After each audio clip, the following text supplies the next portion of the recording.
अस्सलामु अलैकुम वरहमतुल्लाहि वबरकातुहू।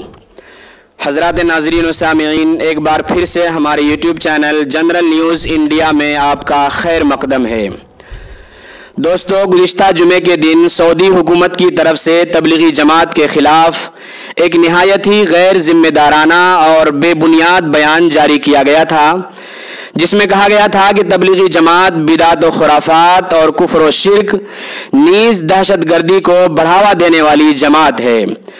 इस बयान के सामने आने के बाद पूरे आलम इस्लाम में हुकूमत सऊदी अरब की शदीद मजम्मत की गई और मुसलमानों के अंदर काफ़ी गम व गुस्से का माहौल भी देखा गया।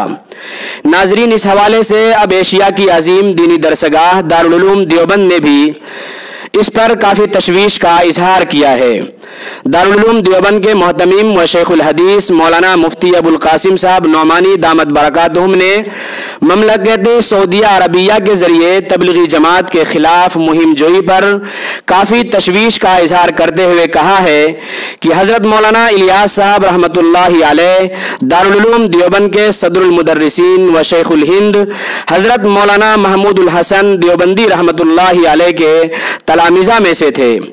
उन्होंने ही तबलीगी जमात कायम की, जिसके तहत अकाबिरीन की मुखलिसाना जिद्दोजहद दीनी व अमली एतबार से निहायत ही मुफीद रही है। जुज़वी इख्तिलाफात के बावजूद जमात अपने मिशन पर काम कर रही है। कमोबेश तमाम आलम में इसका काम फैला हुआ है। इससे वाबस्ता अफराद और जमात के मजमुई मिजाज पर शिर्क व बिदअत और दहशतगर्दी का इल्ज़ाम कतई बेमाना और बेबुनियाद है। दारुल उलूम देवबंद इसकी शदीद मजम्मत करता है और हुकूमत सऊदी अरब से मुतालबा करता है कि वो इस सिलसिले में अपने फैसले पर नज़रसानी करके और तबलीगी जमात के ख़िलाफ़ इस किस्म की मुहिम से इज्तिनाब करे। नाजरीन, इस हवाले से आपकी क्या राय है, हमें कमेंट करके ज़रूर बताएं और चैनल पर नए हो तो सब्सक्राइब करके बेल आइकन को ज़रूर दबा दें।